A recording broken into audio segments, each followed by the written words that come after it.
अंजनीच्या सुता तुला रामाचं वरदान, अंजनीच्या सुता तुला रामाचं वरदान, एक मुखाने बोला बोला, एक मुखाने बोला बोला जय जय, चैतन्याचा जिव्हाळा ज्ञानोबा माझा. भक्तामध्ये सर्वात श्रेष्ठ भक्त.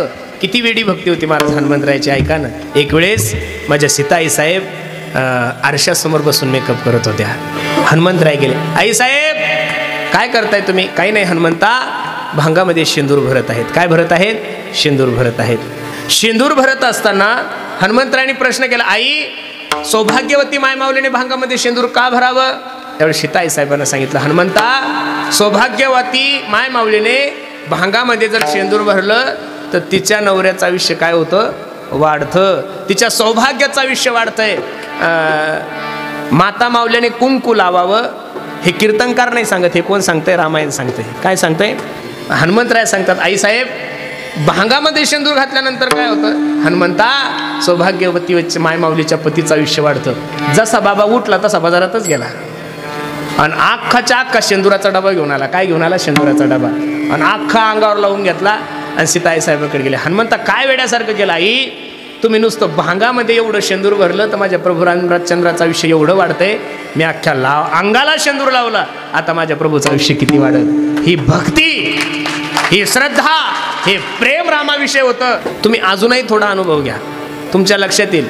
बरेचशा मायमाऊली इथं काही बसले असेल तेव्हा तिकडं पाठीमागे बघा, त्या चष्म्यावाल्याच्या आजी शेजारी एक मायमाऊली बसलेली. त्यांच्या कपाळाचं कुंकू हे गुबूच्या गुबू आहे.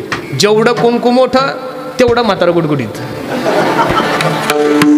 जेवढं कुंकू मोठं तेवढं म्हातारं काय गुडगुडीत. हे मी सांगतोय असं नाहीये, हे काही पुरुषोत्तम महाराजाचा गाथा नाहीये, हे पुराणाने सांगितलेलं आहे. सौभाग्यवती मायमाऊलीने कपाळाला कुंकू लावावं. आमच्यासारख्या कीर्तनकाराने सांगितलं की तरुण पोरी म्हणतात, महाराज दुनिया चंद्रावर गेली, तुम्ही धोत्रावरच आहे. म्हणजे दुनिया चंद्रावर गेली म्हणजे काही वाळू नाही खात दुनिया, माती थोडी खाती, काही चपात्याच खाती का भात खाती का दुसरं? दुनिया जर सूर्यावर जरी गेले तरी काही माणसात बदल नाहीये. लक्ष देऊन ऐका. राहू दे बसा बसा, पान नका, बसा बसा बसा. माणसं डेव्हलप होत चाललेलं आहे, पण संस्कृतीच्या बाबतीत जर विचार करायला गेलो तर आपण खूप भिकारी झालेलो आहे महाराज. काय झालेलो आहे? भिकारी झालेलो आहे. मी एक सांगू का महाराज तुम्हाला, 40 वर्षापूर्वी 50 वर्षापूर्वी आपल्या लोकांकडे पैसे नव्हते महाराज, लोकांना घालायला कपडे नव्हते. अहो एखाद्या माणसाच्या घरी जर चपाती केली तर लोक भिकाऱ्यासारखे चपाती पाहायला जायची, एवढी परिस्थिती गरीब होती. 72च्या दुष्काळामध्ये लोकांनी झाडाचा पाला खाल्लाय, पाणी नव्हतं लोकांना प्यायला, लोक मेले हो. पण 72च्या दुष्काळाचा इतिहास काढा. 72च्या दुष्काळामध्ये लोक पाण्यानं मेले, पण 72च्या दुष्काळामध्ये दुष्काळ पडलाय म्हणून एखाद्या शेतकऱ्याने आत्महत्या केली, असं कधी घडलं का हो महाराज? अजिबात नाहीये. आज महाराष्ट्रात अशी परिस्थितीच नाही की माणूस उपाशी मरल म्हणून. आज तुम्ही जर चांगले जगले, अरे एक काळ 1-2 वर्ष आपण असे काढले गड्यानो, बिना इस्त्रीच्या कपड्याचे जगलोय आपण. करोनाच्या काळात जगले की नाही तुम्ही? अहो करोनाच्या काळामध्ये 5,000 रुपयाच्या किराण्यामध्ये महिनाभर खाल्लंय आपण. आपल्याला हॉटेलला जायचं काम पडलं ना कुठं. करोनाच्या काळामध्ये फक्त करोना झाल्यावरच लोक हॉस्पिटलला जात होते. करोनाच्या काळात कोणाच्या पेशी कमी झाल्या नाही, कोणाच्या पेशी वाढल्या नाही, कोणाचा बीपी लो झाला नाही, कोणाचा बीपी वाढला नाही. आता तर तुम्ही नुसतं डॉक्टरकडे गेले ना महाराज, नुसतं नाडी हातात धरली की डॉक्टर म्हणतो तुमच्या पेशी वाढल्या, तुमच्या पेशी कमी झाल्या. देशातल्या सगळ्या डॉक्टरांना माझा प्रश्न आहे, करोनाच्या काळात पेशी नेमक्या कुंभमेळ्याला गेल्या होत्या का त्या संपावर होत्या? नेमक्या करोनाच्या काळात पेशी का वाढल्या नाही कोणाच्या? खरं सांगू का महाराज, हे बघा, एक माणूस या देशामध्ये असा आहे की तो 3,000 रुपयात महिना काढतोय. एक माणूस या देशामध्ये असा आहे की तो 3,000 रुपयात महिना काढतोय. आणि एक माणूस एका देशामध्ये, ह्या देशामध्ये असा आहे की त्याला एका रात्री 30-30 लाख रुपये सुद्धा पुरत नाहीये. तुम्ही ठरवून चला, तुम्हाला थांबायचंय. तुम्ही जर थांबलेच नाही तर तुम्हाला 50 लाख रुपये जरी दिवसाला खर्चायला दिले तरी तुमच्याकडून खर्चच होणार आहे. अपेक्षा वाढली की दुःख वाढतं, अपेक्षा वाढली की दुःख वाढतं. अरे हेच आता तुमचं हे इकडं थोडं डेव्हलप झालं म्हणून बरं, नाही तर कौलारू घरामध्ये 30-30 लोक राहिलो ना आपण. कौलारू घरामध्ये 30-30 लोक राहिले, एकाच भगुण्यात भाजी होती, एकाच चुलीवर भाकरी होती. आता बंगले जर लोकांचे पाहिले तर घामील एवढाले मोठाले बंगले महाराज, फॉरेनचं फर्निचर आहे. एका बंगल्याचा खर्च 5-5 कोटी, पण बंगल्यात 2 जण, विठ्ठल रुक्मिणी, पुंडलिक सुद्धा नाही हो चहा पाजायला. हे बावळटावाने तिच्या थोबाडाकडे पाहतं, ते हिच्या थोबाडाकडे पाहतं. त्याला वाटतं ती चहा ठेवल, तिला उठता येत नाही. लक्ष द्या. पैशानं मनुष्य श्रीमंत होतो असा जर तुमचा मानस असेल तर हा 1001% खोटा मानस आहे. मनुष्य समाधानी, मनुष्य सुखी फक्त आहे त्या परिस्थितीमध्ये समाधान मानलं नव्हतं महाराज. आहे त्या परिस्थितीत, आहे त्या परिस्थितीमध्ये समाधान माना. अरे अजून सुद्धा काही लोक या जगामध्ये असे की त्यांच्या खिशात रुपया जरी नसला तरी मनुष्य प्रसन्न आहे. बाकीच्या याचं जाऊ द्या, बाकीच्या याची उदाहरणं सांगत नाही, माझ्या स्वतःच्या बापाचं उदाहरण सांगतो मी तुम्हाला.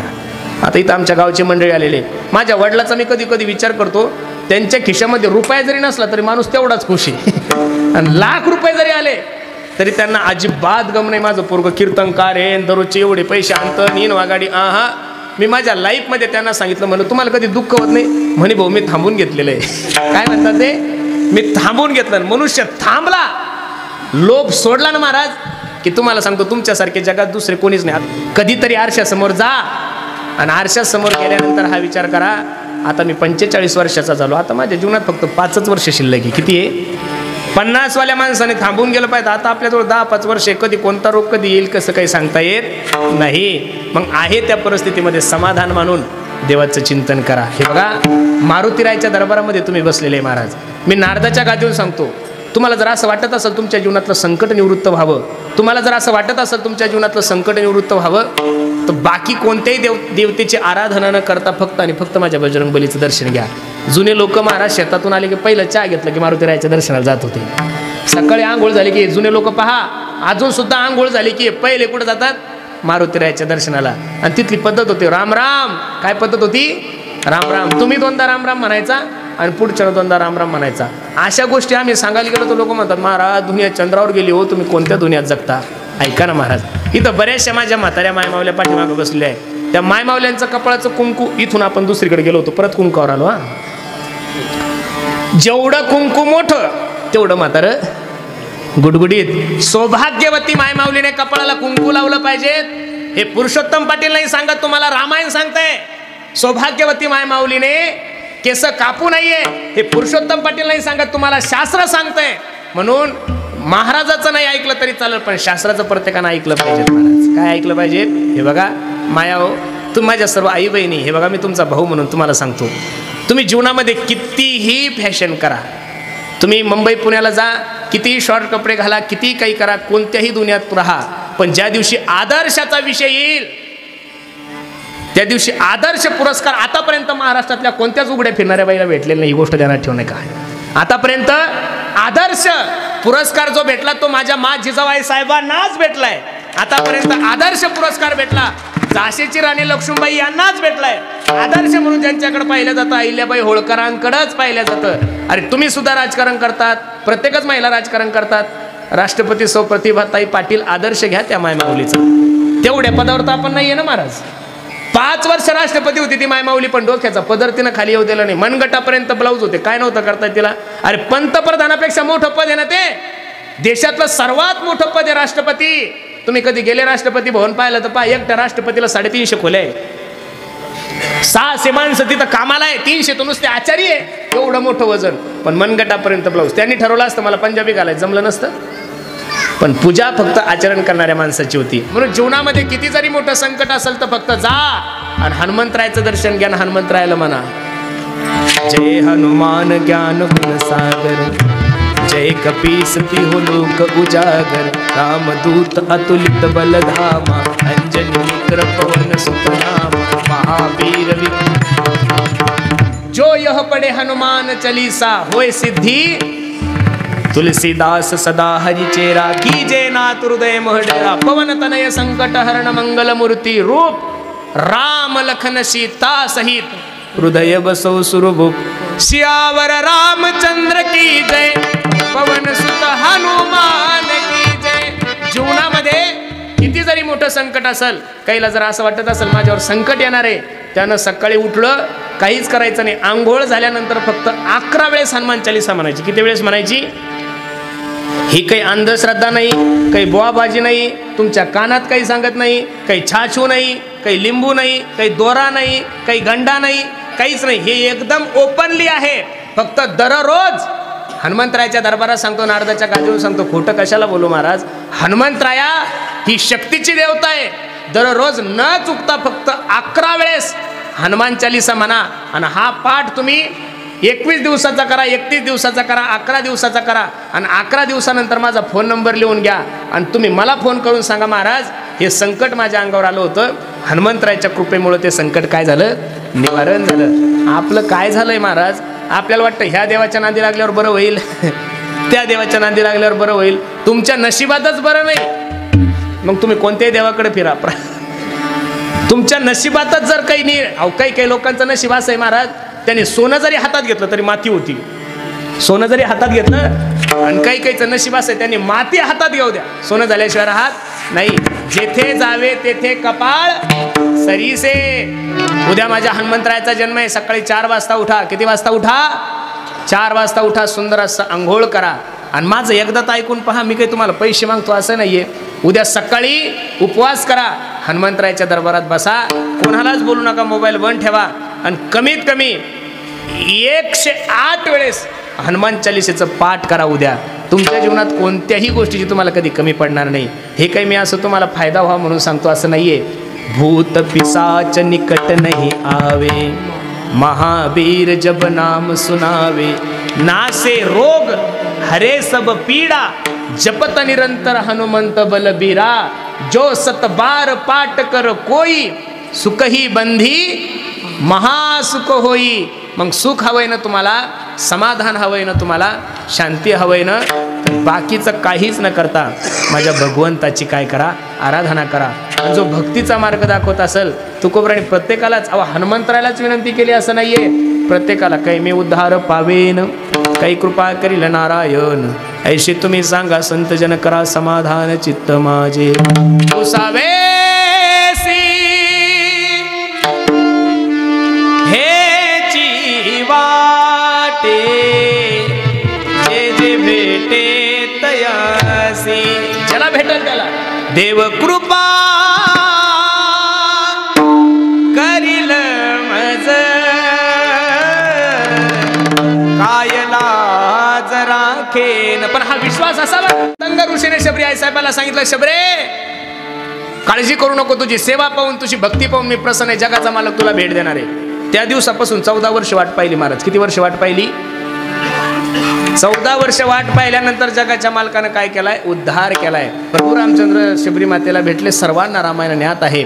माणसाच्या जीवनातलं सगळ्यात मोठं धन तुमची प्रॉपर्टी नाहीये, तुमच्या जीवनातलं सगळ्यात मोठं धन भगवंताचं चिंतन असलं पाहिजे. खातं काढा, त्याला वारसदार आहे. जमीन घ्या, त्याला वारसदार आहे. पॉलिसी काढा, वारसदार आहे. तुमच्या प्रत्येक गोष्टीला वारसदार आहे. पण भगवंताचं नामस्मरण जर तुम्ही केलं तर त्याला ना तुमची बायको वारसदार आहे, ना त्याला तुमचा पोरगा वारसदार आहे, ना कुळाचा कायदा लागतो, ना कोणाच्या सह्या घ्यायची गरज आहे. नाही तर आता पुनर्वसनचा चेक जरी काढायचं म्हणलं तरी बहिणीच्या सह्याशिवाय चेक निघत. म्हणून अशी प्रॉपर्टी जमा करा. हा राम नाम आधार जिरे. कशाचा आधार? राम नामाचा आधार.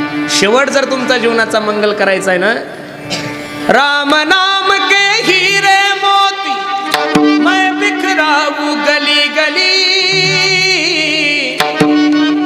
ले लो रे कोई राम का प्याला, शोर मचाबू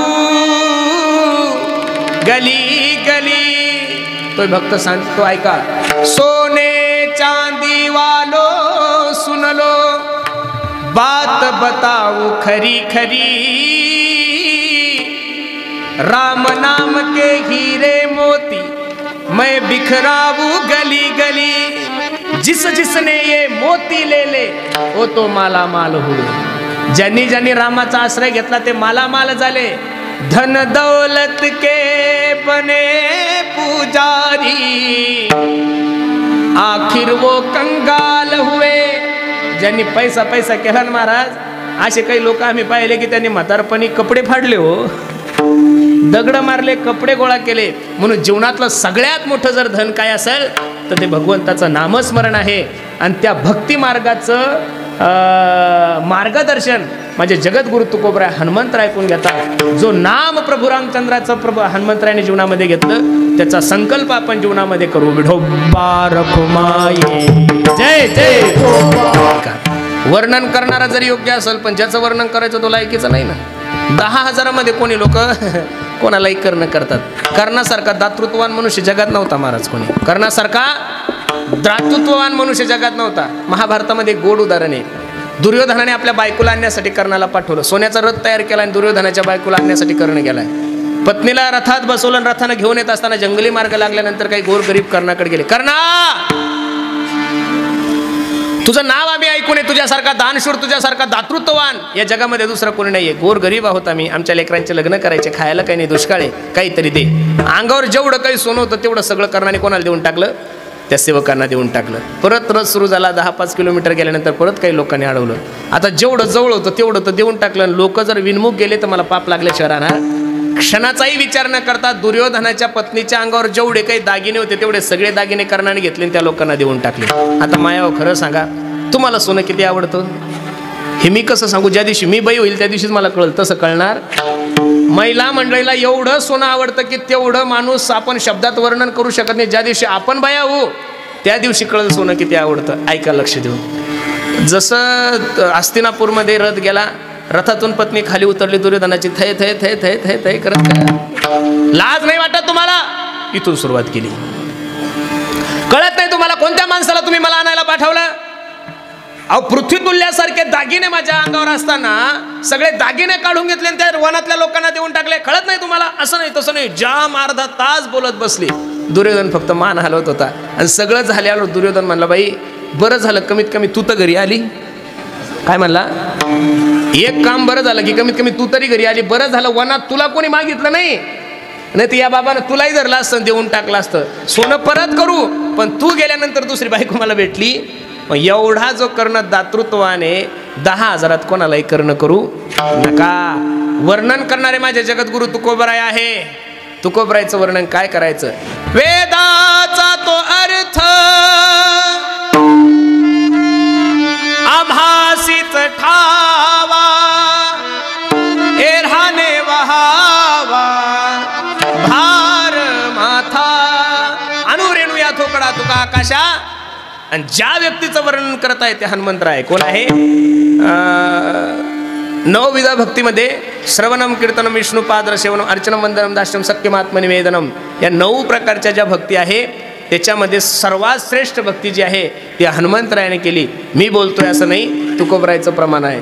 दाशत्व निकट हनुमंते पैकेले, दाशत्व निकट हनुमंते पैकेले.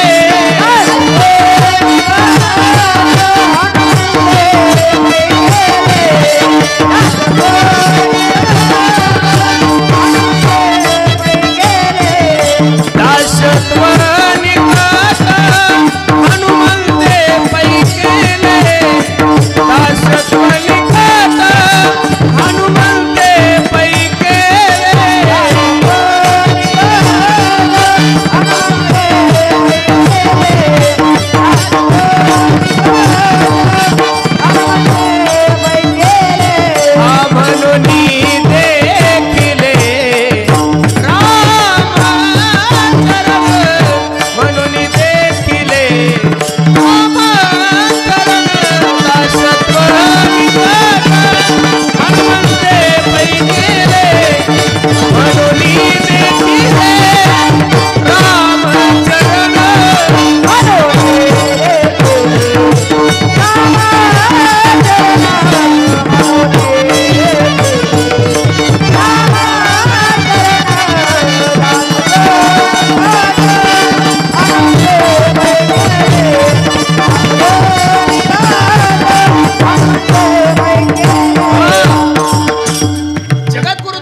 सर्वश्रेष्ठ भक्त आहे, प्रभू रामचंद्राचे एकनिष्ठ भक्त आहे. आणि त्या हनुमंताचं वर्णन करत असताना तुकोबरायांचे शब्द आपल्या वाणीतून खर्च केले ते किती गोडे महाराज सांगतात. शरण शरण हनुमंता, शरण शरण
हनुमंता तुम्हा आलो रामदूता. घेतलेल्या अभंगाच्या पहिल्या चरणामध्ये माझ्या हनुमंतरायाचं वर्णन तुकोबराय करतात. खरं सांगा, तुकोबराय सारखा महात्मा ज्यांनी जीवनभर नामस्मरण केलं, गोविंद सनी गोविंद शेनी गोविंद त्यामनी बैसलासे, माझी मज झाली अनावर वाचा छंद या नामाचा घेत अस. रात्रंदिवस त्या महात्म्याने देवाचं चिंतन केलंय. जो महात्मा रात्रंदिवस जागृती स्वप्नी सुषुप्ती तिन्ही अवस्थेमध्ये जो महात्मा देवाचं चिंतन करतोय, तो महात्मा हनुमंतरायासारख्या भक्त शिवमणी बजरंग बलींना का शरण येत आहेत.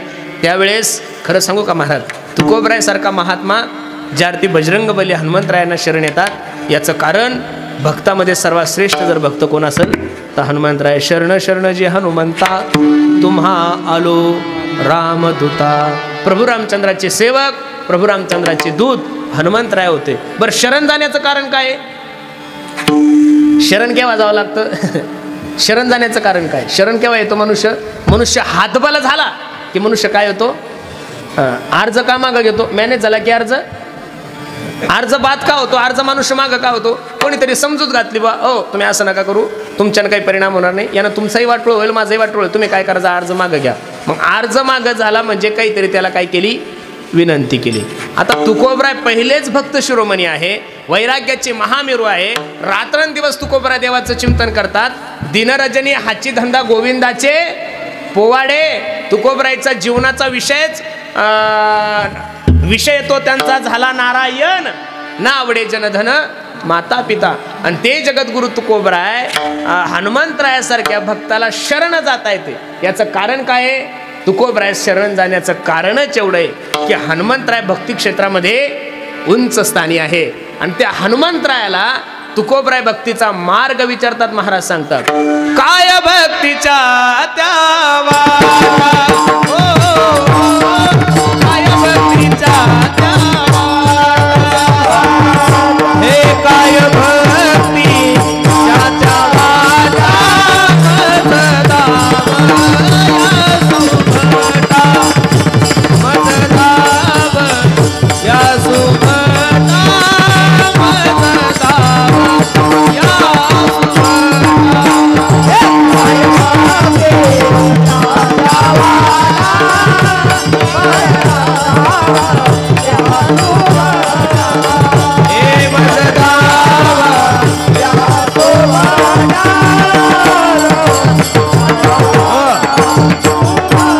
माणसाची किंमत काय हो? एका कोंबडीच्या टांगावर आणि एका देशी बॉटलीवर आणि एका 500 रुपयावर तुम्ही मतदान निघता.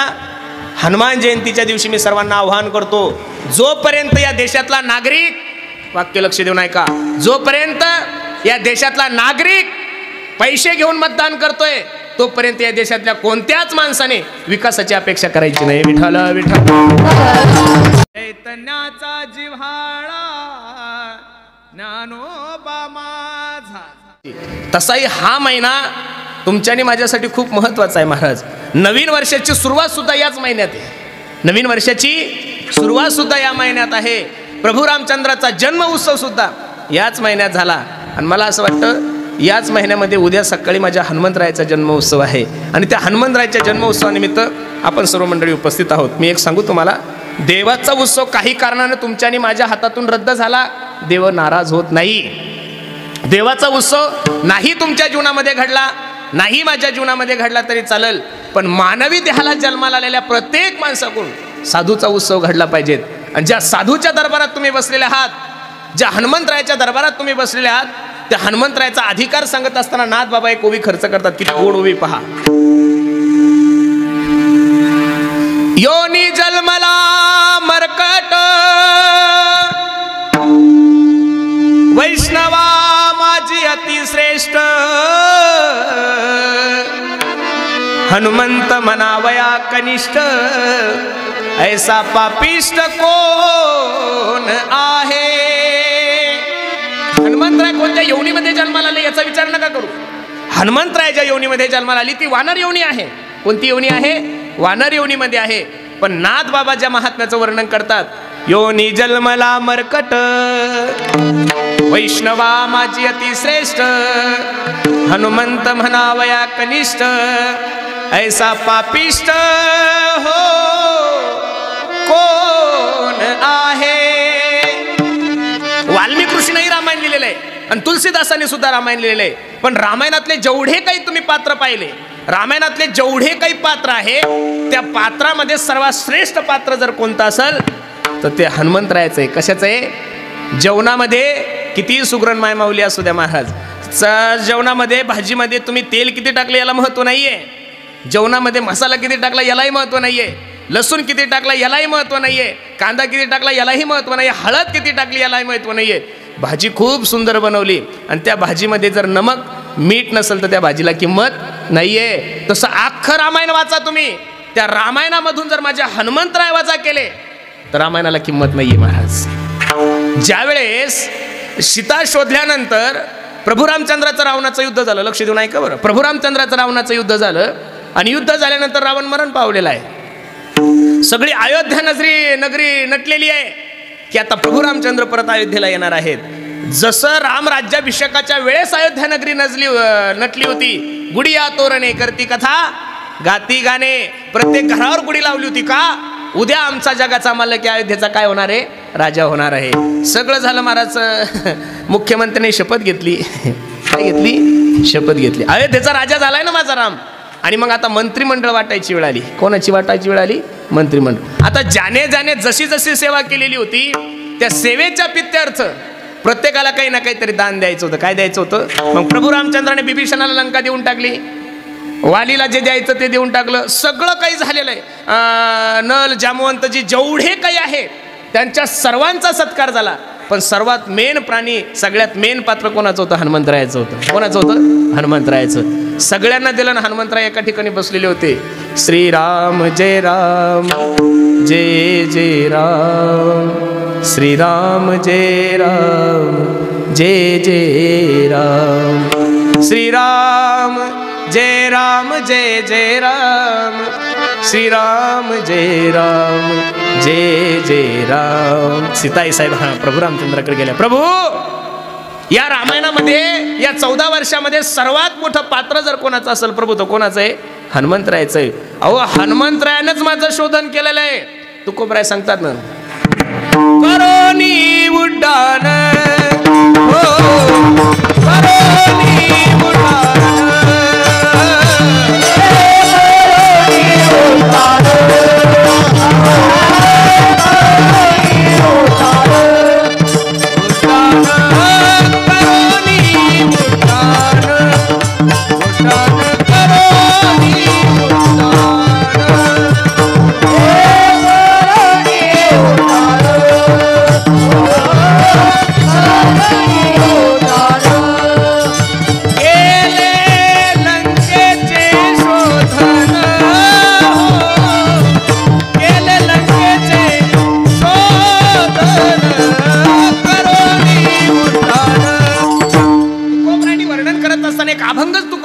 साठी खर्च केलाय. हनुमंत महाबळी दाढी रावणाची जाळी तया माझे नमस्कार, वारंवार करोनी उड्डाण केले लंकेचे शोधन, जाळी येली लंका धन्य धन्य म्हणे तुका. ओ रामजी, ओ मालक, मला शोधण्याचं काम जर कोणी केलं असेल तर कोणी केलेलं आहे? हनुमंतरायाने केलंय. अहो, लक्ष्मणाला ज्यावेळेस शक्ती लागलेली आहे त्यावेळेस लक्ष्मणाला ती जडीबुटी आणण्याचं काम कोणी केलेलं आहे? आई रावण मै रावण ज्यावेळेस लक्ष्मणजीच्या आणि प्रभू रामचंद्राच्या मागे लागले त्यावेळेस सुद्धा प्रभू रामचंद्राला आणि लक्ष्मणाला वाचवण्याचं काम कोणी केलंय? हनुमंतरायाने केलंय. मग एवढं ज्याचं योगदान आहे, जो 15 वर्ष झाले तुमचं काम करतोय, रात्रंदिवस डोर टू डोर जाऊन तुमचं मतदान करतोय आणि तुम्ही त्याला तिकीट न देता एका आयत उमेदवाराला तुम्ही तिकीट देता, हे चांगलं नाही. आम्ही त्याचं काम करणार. हे कोण म्हणतंय? सीताई साहेब. कोणाला सांगते? ना रामाला सांगते. अहो, रात्रंदिवस तुमच्यासाठी झटलाय ना तो माणूस, मग तुम्ही त्याच्या सेवेचा काहीतरी मोबदला दिला पाहिजे. हनुमंतरायाने प्रभू रामचंद्राने हात जोडले. सीते, माझ्यासोबत माझ्याजवळ फक्त एक प्राण आहे. किती आहे? एक प्राण आहे. असे मी हजारो प्राण जरी माझ्या हनुमंतरायासाठी दिले ना तरी मी हनुमंतरायाच्या उपकारातून ऋणी होऊ शकत नाहीये. जाऊ द्या, तुम्हाला तर काही कळतच नाही. कोण म्हणलं? सीताई साहेब. कोणाला म्हणली? बस एवढं जरी आजकालच्या रामायला कळलं तरी खूप झालं. म्हणजे सीताई साहेब सुद्धा रामाला म्हणत होते तुम्हाला काही कळत? मग आपल्या म्हणतात काही नवीन नाही ना, त्याच्यात काही विशेष नाहीये. सीताई साहेबांनी गळ्यामधला रत्न जडीत हार काढला. एका एका रत्नाची किंमत पृथ्वी तोला इतकी होती आणि तो हार कोणाच्या ताब्यात दिला? हनुमंतरायाच्या ताब्यात दिला. हनुमंतरायाने तो हार घेतल्यानंतर काय केलं? मुझको कीर्ति न वैभव न यश चाहिए, मुझको कीर्ति न वैभव न यश चाहिए, राम के नाम का मुझको रस चाहिए, देख लो ना मेरे नगीने में श्री राम जानकी बैठे हैं मेरे सीने में, श्री राम जानकी बैठे हैं मेरे सीने में, देख लो मेरे दिल के नगीने में, देख लो मेरे दिल के नगीने में, श्री राम जानकी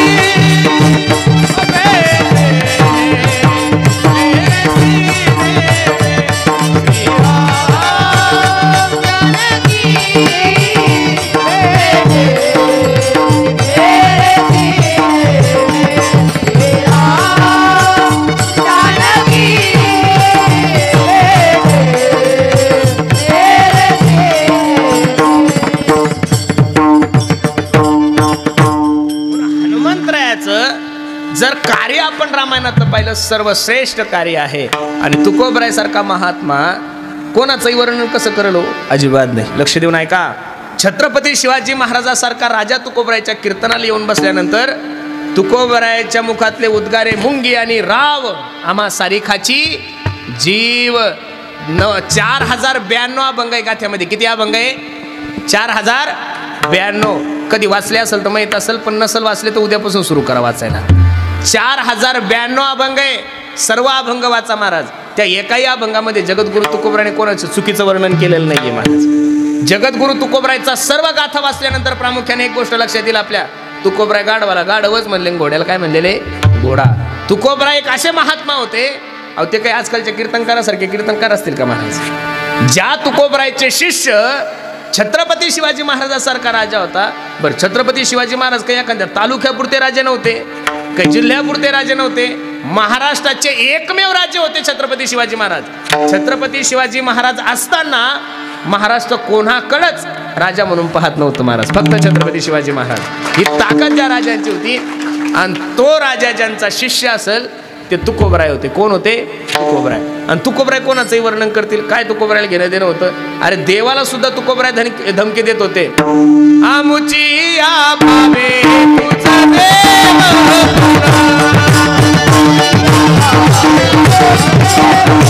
हे आमुची या भावे तुझा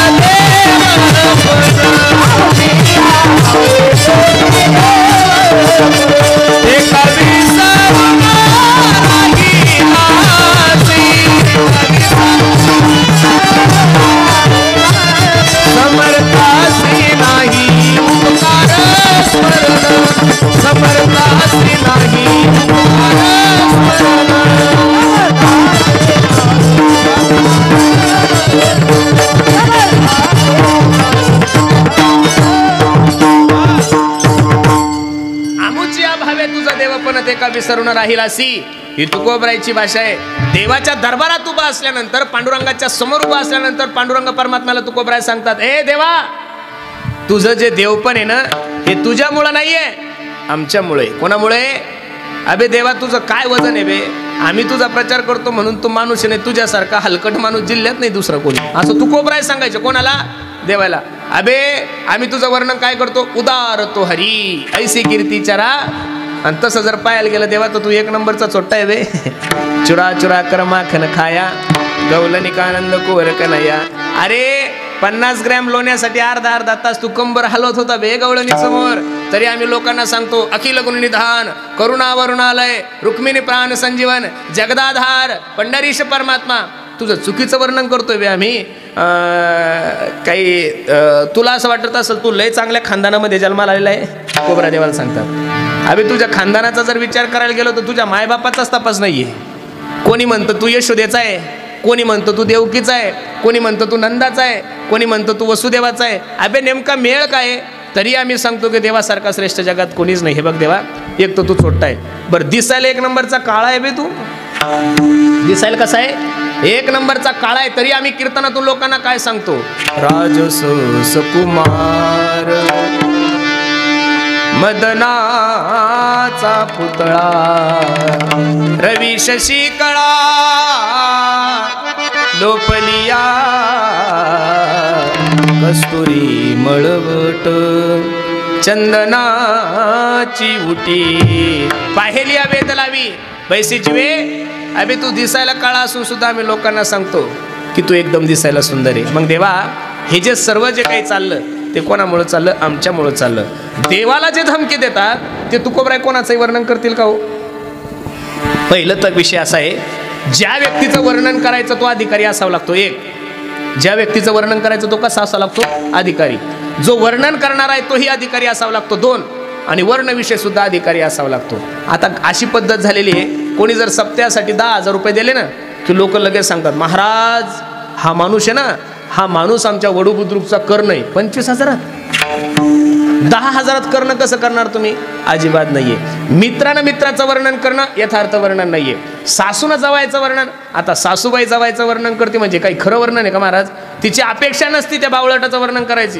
पोरगी दिलेली ना आमच्या गावची एक मायमाऊली, नेहमी मला भेटली की म्हणते, महाराज म्हणा काय करतो काकू, कधी मुंबईला गेलात माझ्या जवायला जाऊन भेट, दररोजचं 2-2, 3-3 हजार लोकांना चहा पाचतोय तो. मी म्हणलं माय नेमकं अध्यक्ष आहे मुंबईचा का खासदार आहे? आता 2,500 लोकांना दररोज चहा म्हणजे काही सोपं आहे का? ठीक आहे, 2-4 लोकांना ठीक आहे, 10 लोकांना ठीक आहे, 15 लोकांना ठीक आहे.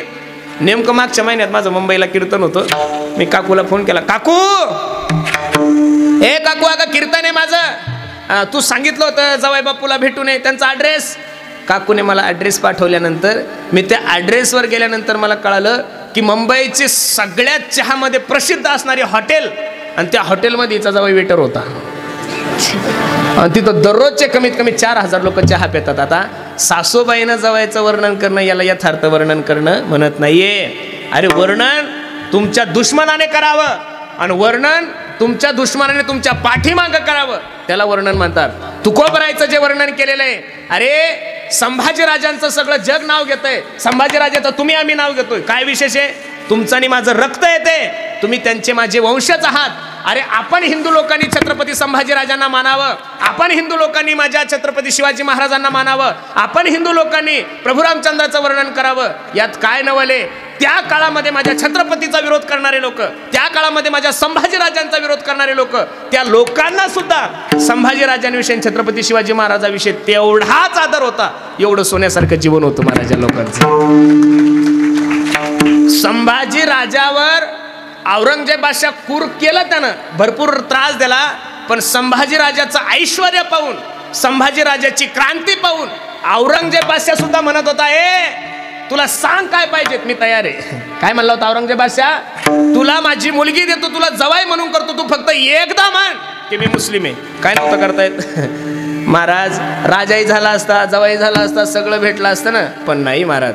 गरम सळया संभाजी महाराजांच्या डोळ्यात घातल्या. हो चरित्र कधी कधी वाचलं ना अंगावर शहारे येतात महाराज. अंगावरची कातडी काढली होती. काय काढली होती? कातडी काढली होती. मी नारदाच्या गादीहून तुम्हाला सांगतो महाराज, मी व्यासपीठावरून तुम्हाला आव्हान करतो, संभाजी राजे ज्यावेळेस वैकुंठातून तुमच्यानी माझ्याकडे पाहत असेल ना महाराज, तर नक्की संभाजीराजांच्या सुद्धा डोळ्याला धारा लागल्या असेल. ते सुद्धा विचार करत असेल, अरे ज्या लोकांसाठी आम्ही देहाचं बलिदान दिलंय, जे भगतसिंग, जे राजगुरू, जे सुखदेव वैकुंठातून तुमच्यानी माझ्याकडे पाहत असाल, ते लोक रडत असन तुमच्या मूर्खपणाकडे पाहून. अरे ज्यांच्यासाठी ज्या वयामध्ये लग्न करायचं, ज्या वयामध्ये संसार थाटायचा, त्या वया 22व्या आणि 23व्या वर्षी तुमच्यानी माझ्यासाठी गळ्यामध्ये फास गुतवला या लोकांनी. काय नव्हतं करताय संभाजीराजांना? आणि ते संभाजीराजे ज्यावेळेस तुमच्यानी माझ्याकडे पाहत असेल, आजकालच्या राजकारण्याकडे पाहत असेल, आजकालच्या राजकर्त्याकडे पाहत असेल, तर त्यांना सुद्धा वाटत असेल निश्चित आमचं बलिदान व्यर्थ गेलेलं आहे महाराज. काय गेलेलं आहे? मी दररोज कीर्तनातून सांगतोय, तुम्हाला काय सांगायचं महाराज? चांगला जर खिल्लारी बैल घ्यायला गेले, गाड्याचा बैल धरू आपण. कशाचा बैल धरू? इकडं गाडी खूप चांगली, गाड्याचा चांगला जर बैल घ्यायला गेला तर 25 लाख रुपये, 10 लाख रुपये, 5 लाख रुपये त्याची किंमत आहे. काही काही माणसापेक्षा बैल भाग्यवान आहे पुणे जिल्ह्यातले, की त्या 4 पायाच्या बैलाला सांभाळायला 10 माणसं आहे.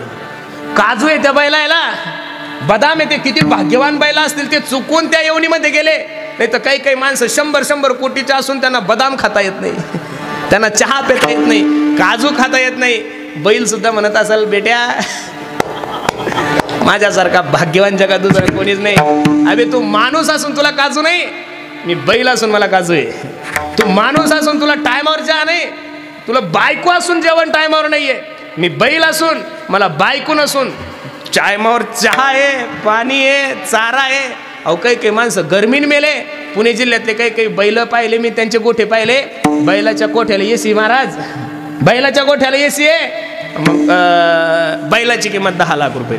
चांगली जाफरी म्हैस घ्यायला जा 2 लाख रुपये किंमत आहे. गिर गाय घ्यायला जा 1.5 लाख रुपये किंमत आहे. कपिला गाय घ्यायला जा 2-4 लाख रुपये किंमत आहे. चांगलं इंग्लिश कुत्रा घ्यायला जा, त्या कुत्र्याची किंमत किती आहे? 50,000 रुपये. माणसाची किंमत काय हो? एका कोंबडीच्या टांगावर आणि एका देशी बॉटलीवर आणि एका 500 रुपयावर तुम्ही मतदान निघता. हनुमान जयंतीच्या दिवशी मी सर्वांना आवाहन करतो, जोपर्यंत या देशातला नागरिक, वाक्य लक्ष देऊन ऐका, जोपर्यंत या देशातला नागरिक पैसे घेऊन मतदान करतोय तोपर्यंत या देशातल्या कोणत्याच माणसाने विकासाची अपेक्षा करायची नाही. विठ्ठल विठ्ठल.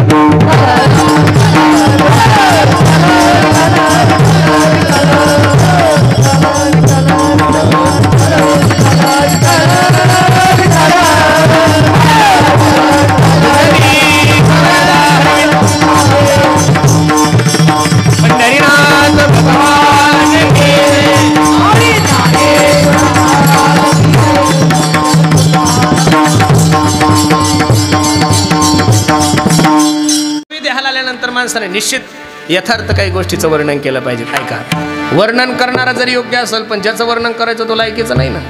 10,000 मध्ये कोणी लोक कोणालाही करणं करतात. कर्णासारखा दातृत्ववान मनुष्य जगात नव्हता महाराज. कोणी कर्णासारखा दातृत्ववान मनुष्य जगात नव्हता. महाभारतामध्ये गोड उदाहरण आहे.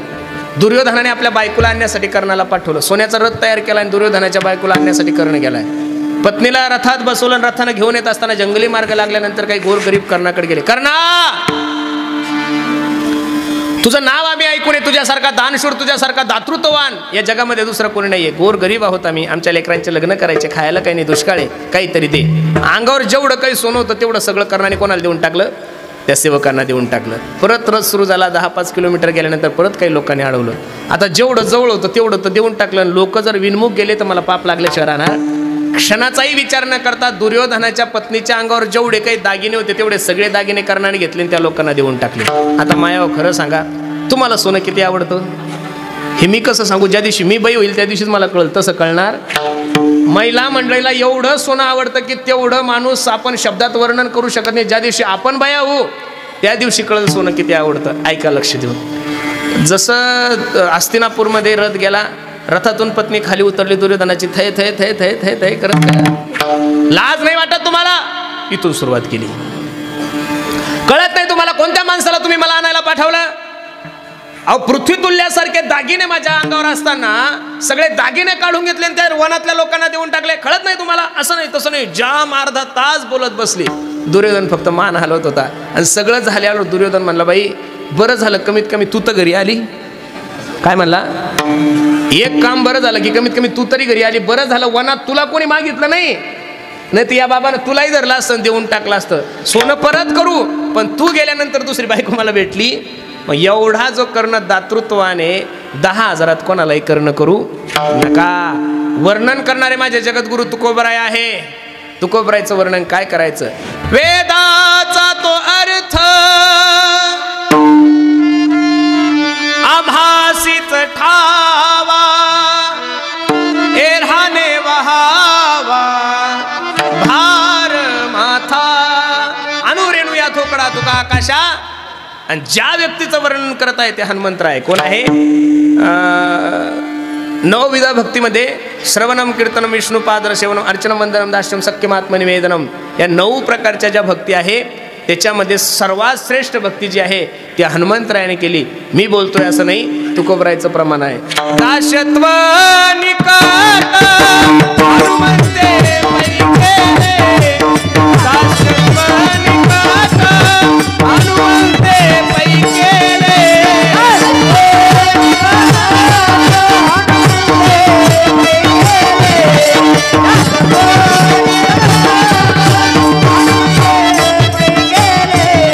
दाशत्व निकाट हनुमंते पैकेले, दाशत्व निकाट हनुमंते पैकेले.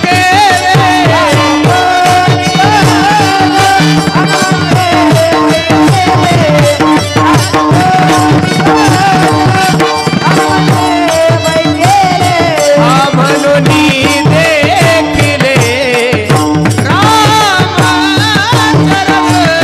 म्हणून देखिले रामाचरण, दाशत्व निकाट हनुमंते पैकेले, म्हणून देखिले रामाचरण.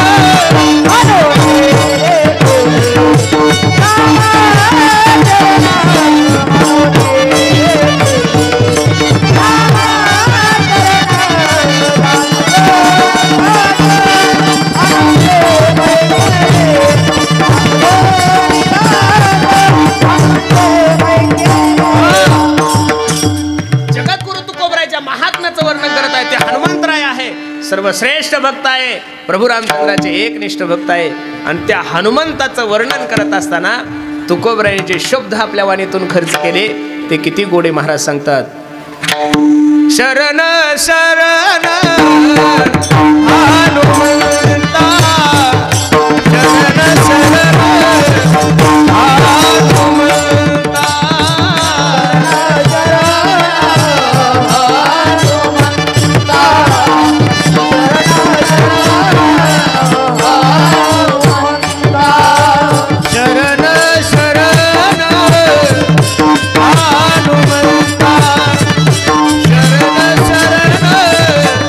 हनुमंता.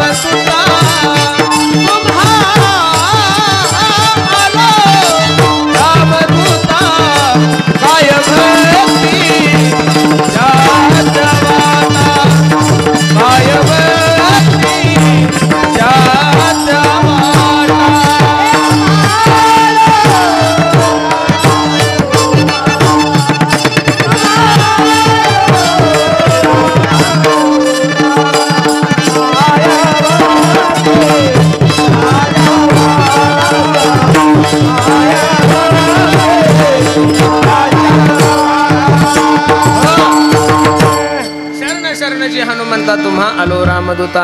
घेतलेल्या अभंगाच्या पहिल्या चरणामध्ये माझ्या हनुमंतरायाचं वर्णन तुकोबराय करतात. खरं सांगा, तुकोबराय सारखा महात्मा ज्यांनी जीवनभर नामस्मरण केलं, गोविंद असनी, गोविंद शेनी, गोविंद त्यामनी बैसला असे, माझी मजा झाली अनावर वाचा, छंद या नामाचा घेत असे. रात्रंदिवस त्या महात्म्याने देवाचं चिंतन केलंय. जो महात्मा रात्रंदिवस जागृती, स्वप्नी, सुषुप्ती तिन्ही अवस्थेमध्ये जो महात्मा देवाचं चिंतन करतोय, तो महात्मा हनुमंतरायासारख्या भक्त शिवमणी बजरंग बलींना का शरण येत आहेत. त्यावेळेस खरं सांगू का महाराज, तुकोबरायसारखा महात्मा ज्यार्थी बजरंग बली हनुमंतरायांना शरण येतात, याचं कारण भक्तामध्ये सर्वात श्रेष्ठ जर भक्त कोण असेल तर हनुमंतराय. शरण शरण जी हनुमंता तुम्हा आलो रामदूता. प्रभू रामचंद्राचे सेवक, प्रभू रामचंद्राचे दूत हनुमंतराय होते. बरं, शरण जाण्याचं कारण काय? शरण केव्हा जावं लागतं? शरण जाण्याचं कारण काय? शरण केव्हा येतो मनुष्य? मनुष्य हातबल झाला की मनुष्य काय होतो?